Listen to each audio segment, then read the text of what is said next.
کفار مکہ اور مشرکین جو کچھ کیا کرتے تھے وہی آج بھی ہو رہا ہے۔ پہلے کوڑا پھینکا کرتے تھے، اب یہ بڑے مہذب ہو گئے ہیں تو کارٹون بناتے ہیں۔ پہلے گالیاں دیا کرتے تھے، اب کہتے ہیں ہم پڑھ لکھ گئے ہیں اور یورپ کے اندر بستے ہیں تو یہ خاکے اڑاتے ہیں۔ ان کی سرشت نہیں بدلی ہے، انکار کرنے والوں کی سرشت، ان کی سرشت نہیں بدلی ہے،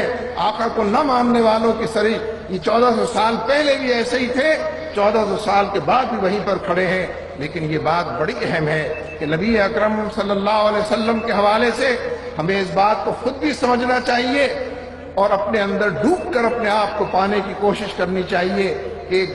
ایک نہایت گیا گزرا مسلمان جس کو ہم بے عمل کہتے ہیں، کبھی کبھی بے نمازی کہتے ہیں، نہ معلوم کن کن القاب سے نوازتے ہیں، لیکن نہیں، ہر مسلمان کے دل کے اندر نبی اکرم صلی اللہ علیہ وسلم، ان کی محبت رچی بسی ہے، ان کے عشق کے اندر وہ ڈوبا ہوا ہے اور حالات کی ناسازگاری اس سے پنجہ آزمائی کے لیے ہر وقت تیار ہے۔ یہ جو پچھلے چند سال میں منظرنامہ پوری دنیا کے اندر ابھرا ہے، اس منظرنامے میں اگر دیکھیں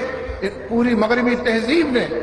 تہذیبوں کے تصادم کی اگر میں بات کروں، کلیش آف سویلائزیشنز کی، مغرب کی اس تہذیب نے پہلے انویژن کے ذریعے مسلمانوں پر جگہ جگہ چڑھائی کی، پھر آکوپیشن کے ذریعے جگہ جگہ لوگوں پر قبضہ جمایا اور ڈیرے وہاں پر ڈالے، پھر ڈیسیکریشن آف ہولی بکس کے ذریعے مسلمانوں کی کتابوں اور ان کے انبیاء کی توہین کرنی، نبی کی توہین کرنا شروع کی، اور پھر اس کے علاوہ ہیومینیشن انہوں نے کی ہے جگہ جگہ، جیلوں کے اندر بھی اور مختلف مقامات پر بھی، قرآن پاک کے حوالے سے بھی، اور مسلمانوں کی تذلیل کر کے ان کو جگہ جگہ مختلف حالات میں گھیر کر کے یہ چاہنے کی کوشش کی گئی کہ مسلمان خود اپنی نگاہوں کے اندر گر گئے۔ یہ یقین انہیں حاصل تھا کہ مسلمانوں کے حکمران ان کی مٹھی کے اندر بند ہیں، ان کی جیب کی گھڑی بنے ہوئے ہیں، ان کے ہاتھ کی چھڑی بنے ہوئے ہیں، ان کے گھڑے کی بچڑی بنے ہوئے ہیں، ان کو جو بھی ڈکٹیشن دی جائے گی اس کی وہ تعمیل و پابندی کریں گے۔ مسلمانوں کے مجموعی مورال کو گرایا جائے،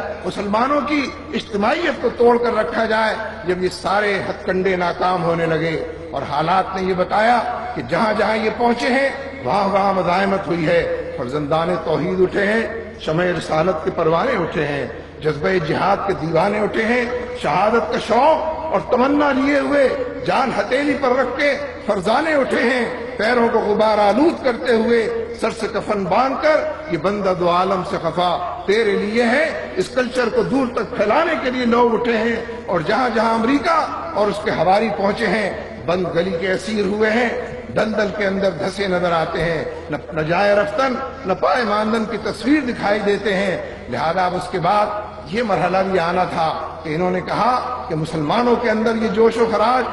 خروش اور امت کے اندر یہ جذبات آقا کی محبت کی وجہ سے، آقا کے ساتھ تعلق اور دامن مصطفیٰ اس میں پناہ لینے کی وجہ سے ہیں۔ لہذا کیریکیچرز بناؤ، چاروں طرف خاکے اڑاؤ، ایک جگہ سے دوسری جگہ سینکڑوں ملکوں اور اخبارات کے اندر ان کو چھاپو اور بناؤ، ان کے حکمران بھی ہمارے ساتھ ہوں گے، یہ سڑکوں پر نکلیں گے، وہ لاٹھیوں سے نوازیں گے، وہ جیل ان سے بھر دیں گے، وہ احتجاج بھی نہیں کرنے دیں گے۔ لیکن ایک بار پھر لوگوں تک یہ بات پہنچی کہ پوری دنیا کے اندر امت مسلمہ نے بیداری کا ثبوت دیا ہے، آقا کے ساتھ وابستگی کا ثبوت دیا ہے، اور کیوں نہ دیں؟ اس لیے کہ